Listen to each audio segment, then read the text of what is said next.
மன்சூர் அலிகான்ல இருந்து விஜய் வரைக்கும் 2024ல த்ரிஷா சந்திச்ச சர்ச்சைகள ஒரு ரவுண்ட் அப் பாத்துரலாமா? தமிழ் சினிமாவுல கதாநாயகனா நீடிக்கிறத விடவும், கதாநாயகியா நீடிக்கிறதுல தான் அதிக சவால்கள் இருக்கு. அந்த அளவுக்கு போட்டி நிறைஞ்ச சினிமா உலகத்துல போன 22 வருஷமா கதாநாயகியா ஜொலிச்சுட்டு வரவங்க தான் நடிகை த்ரிஷா. இவங்க போன வாரத்துல தான் தன்னோட சினிமா வாழ்க்கைய ஆரம்பிச்சு 22 வருஷங்கள் ஆனத பத்தி ரொம்பவுமே சந்தோஷமா வெளிப்படுத்தியிருந்தாங்க. நடிகை த்ரிஷாவுக்கு இந்த வருஷம் ரொம்பவுமே சந்தோஷமான வருஷமாவும், அதே நேரத்துல மன உளைச்சலுக்கு ஆளாக்குன வருஷமாவும் இயர் எண்டர் 2024 அமைஞ்சத ஒத்துக்க தான் வேணும். நடிகை த்ரிஷா தமிழ் சினிமாவுல கதாநாயகியோட தோழியா ஏதாவது ஒரு பிரேம்ல நடிச்சுக்கிட்டு இருந்தாங்க. அதுக்கு பின்னாடி கதாநாயகியா அறிமுகமானாங்க.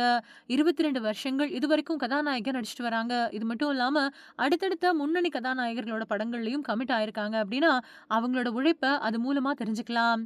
தமிழ் சினிமாவுல 5 வருஷங்கள் ஒரு நடிகை வெற்றி கொடி நாட்டிட்டாலே பெரிய விஷயமா பார்க்கப்படக்கூடிய காலத்துல 22 வருஷங்கள் அப்படின்னா சும்மாவா? சினிமா கிராஃப்ட் ஒரு பக்கம் உயர்ந்துகிட்டே போனாலும், த்ரிஷாவ சுத்தி கிசுகிசுக்கள் நாளுக்கு நாள் அதிகமாயிட்டே தான் போகுது. லோகேஷ் கனகராஜ் இயக்கத்துல வெளியான லியோ படத்துல விஜய்க்கு ஜோடியா நடிச்சிருந்தாங்க த்ரிஷா. இந்த படத்துல நடிச்ச மன்சூர் அலிகான் செய்தியாளர்கள் சந்திப்புல பேசும்போது, காஷ்மீர்ல படப்பிடிப்பு, த்ரிஷா தான் நடிகை. எப்படியும் த்ரிஷாவ தூக்கிக்கிட்டு போய் ரேப் பண்றது மாதிரி ஏதாவது காட்சி இருக்கும் அப்படின்னு நெனச்சேன். அப்படின்னு ரொம்பவுமே மோசமா பேசினாரு. இவரோட பேச்சு அதிர்ச்சிய குடுத்தது. இதுக்கு த்ரிஷாவும், படத்தோட இயக்குனர் லோகேஷ் கனகராஜும் ரொம்பவுமே காட்டமா தன்னோட அதிர்ச்சிய வெளிப்படுத்தியிருந்தாங்க. அதே மாதிரி த்ரிஷா ரொம்பவுமே கோபத்தோட தன்னோட சமூக வலைதள பக்கத்துல தன்னோட எதிர்ப்ப பதிவு பண்ணியிருந்தாங்க. குறிப்பா, "நல்ல வேள லியோ படத்துல ஒரு காட்சி கூட அவர் கூட நான் நடிக்கல. எதிர்காலத்திலயும் அவர் கூட நடிக்க விருப்பம் இல்ல" அப்படின்னு சொல்லியிருந்தாங்க. இன்னொரு சர்ச்சை என்ன அப்படின்னா, அதிமுக நிர்வாகி ஒருத்தர் த்ரிஷா பத்தி ரொம்பவே மோசமான கருத்துக்கள தெரிவிச்சதுதான்.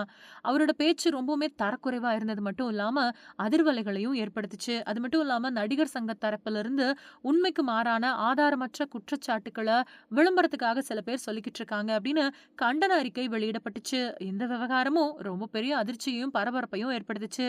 இதெல்லாம் ஒரு பக்கம் இருக்க, நடிகர் விஜய் கூட சேர்த்து வச்சு போன வாரம் கூட ஒரு கிசுகிசு வெளியாகி ரொம்ப பெரிய பரபரப்பை ஏற்படுத்துச்சு. ஏற்கனவே விஜயோட 50வது பிறந்த நாளுக்கு வாழ்த்து தெரிவிக்க த்ரிஷா பகிர்ந்த புகைப்படம், கீர்த்தி சுரேஷோட கல்யாணத்துக்கு விஜய் கூட கோவாவுக்கு தனி விமானத்துல போனது பத்தி வீடியோ, இந்த மாதிரி த்ரிஷா விஜய் பத்தின கிசுகிசுக்களை ரொம்ப பெரிய அளவுல அதிகரிக்க வச்சிருச்சு.